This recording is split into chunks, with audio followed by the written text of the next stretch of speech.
Well, howdy there, Internet people, it's Belle again.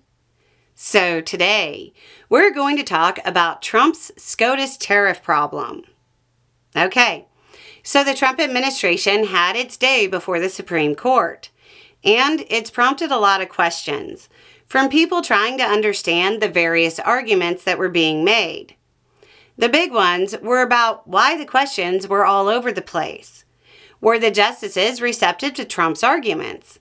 And when we'll get a final decision?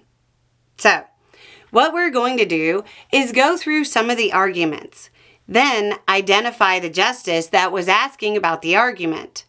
And that should give you an idea of how it went. Trump is using the International Emergency Economic Powers Act, or IEEPA, as the basis for his tariffs. Most readings don't suggest the law actually gives the president this level of authority.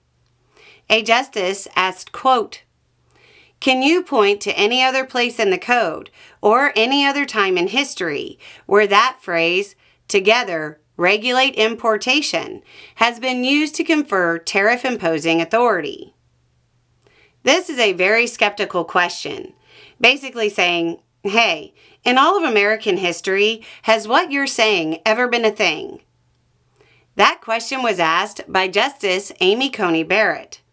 Another justice seemed very interested in the process of the government refunding the tariffs that had already been collected, and seemed to indicate a desire to handle that question sooner rather than later.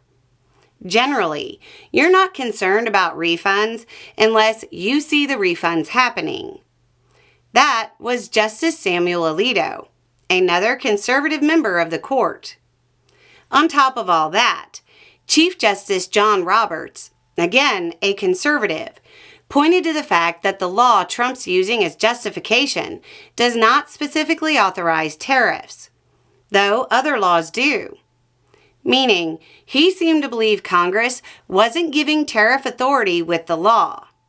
Beyond that, the law has never been used for tariffs before, and, quote, seemed to be misfit. These are major issues raised by conservatives. With friends like this, who needs enemies, right? The liberal justices were even more skeptical and pointed to the idea that, quote, it's pretty clear that Congress was trying to constrain the emergency powers of the president in IEEPA. That's Justice Ketanji Brown Jackson, and it would be inconsistent to apply the law meant to constrain the president's power in a way that would instead expand executive power. In short, no, it didn't go well for Trump, but that doesn't tell you about the underwriting things. You have another big thing at play, and it's called the Major Questions Doctrine.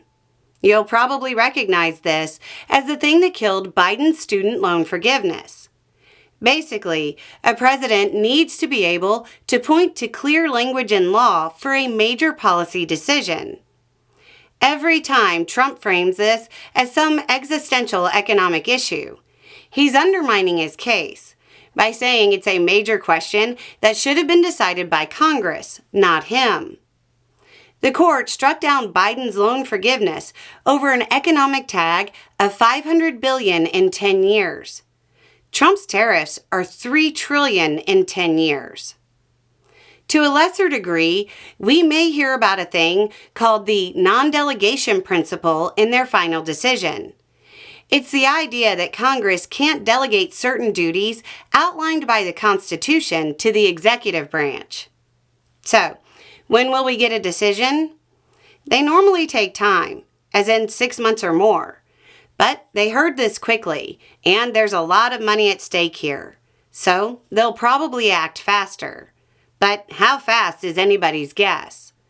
But it's also important to remember that Trump has other tariff mechanisms to try if they strike this down. And this whole thing could start all over again.